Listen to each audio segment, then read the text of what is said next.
वर्षको एकैचोटि मनाएको जस्तो भयो जोस रियल लाइफमा चाहिँ होपफुली दुईटा मान्छे चाहिँ नआओस् होइन खासमा माइती घर खेलिसकेपछि त बिहे नगरौँ माग्ने बुढा जस्तो हो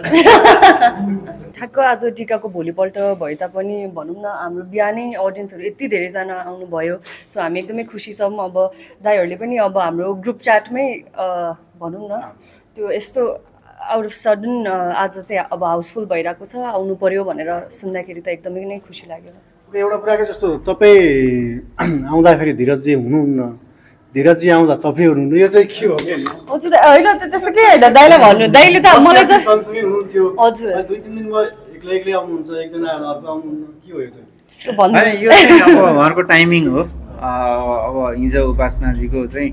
दसैँले गर्दा चाहिँ उहाँको घरमा धेरै गेस्टहरू आउनु भएको थियो र सबै गेस्टहरूसँग उहाँ बस्नुपर्ने भएर उहाँ आउनु भएन धीरजजी चाहिँ हिजो रातिसम्म हामीले हिँडायौँ र उहाँ चाहिँ फर्स्ट सो चाहिँ अटेन्ड गर्न मलाई गाह्रो रहेछ सेकेन्डदेखि चाहिँ हामी सबै अब चाहिँ बुद्धि तामाङ धीरज मगर हाम्रो उपासना केदार प्रसाद घिमिरे माग्ने बुढा श्यामाश्री शेर्पा पुष्कर गुरुङ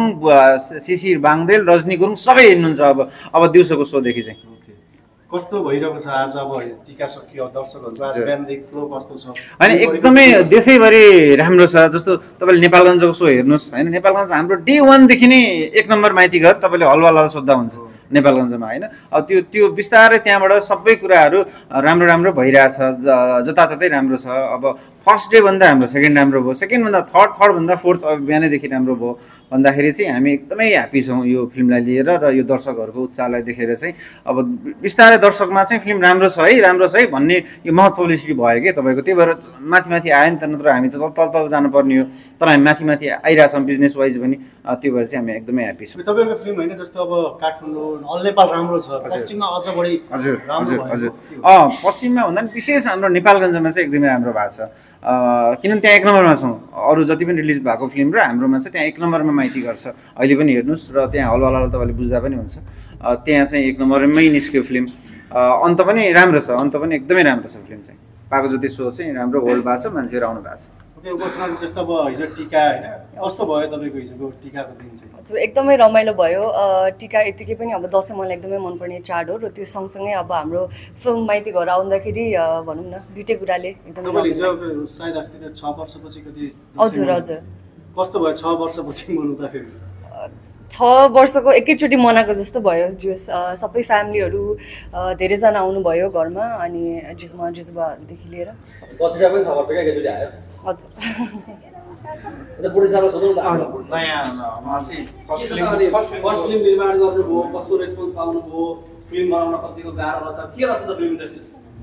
फिल्म बनाउन त धेरै गाह्रो छ अब फर्स्ट फिल्म हो अब पहिला त निकै डर लाग्थ्यो अब के भने यसो भन्नु फर्स्ट इन्डस्ट्रीमा होइन अब उहाँहरू धेरै स्टार हुनुहुन्छ त्यसको लागि हामी के भने अब अलिकति नर्भस भएको थियो तर अहिले दर्शकहरू साथ पाएर पुरा एकदम बनाउन खुसी लागेको छ अहिले धेरै सन्तुष्ट छ किनभने देशैभरि हाम्रो चाहिँ अब हलहरू भरिरहेछौँ त्यही भएर चाहिँ धेरै एकदम त्यो त अब त्यो सरहरू सोध्नुपर्छ है त्यही भएर चाहिँ व्यापार बुझ्ने फुर्छ त्यो पछिको कुरा हो त्यो हजुर थ्याङ्क यू दाइ तपाईलाई एउटा कुरा सोधे माइती घर खेलिसकेपछि दर्शकले चाहिँ उपासनालाई कस्तो खालको फिल्म गर्नुपर्छ है अब भनेर सन्देश दिए जस्तो लाग्छ मलाई आई थिङ्क दाइ अझै अलि वुमेन सेन्ट्रिक फिल्महरू अनि मलाई चाहिँ सोसियल ड्रामा स्पेसली हाम्रै सोसाइटीको कथाहरू चाहिँ अझै जुन आएको छैन त्यो चाहिँ मलाई पर्सनली पनि धेरै गर्न मन छ र त्यस्तै खालको फिल्महरू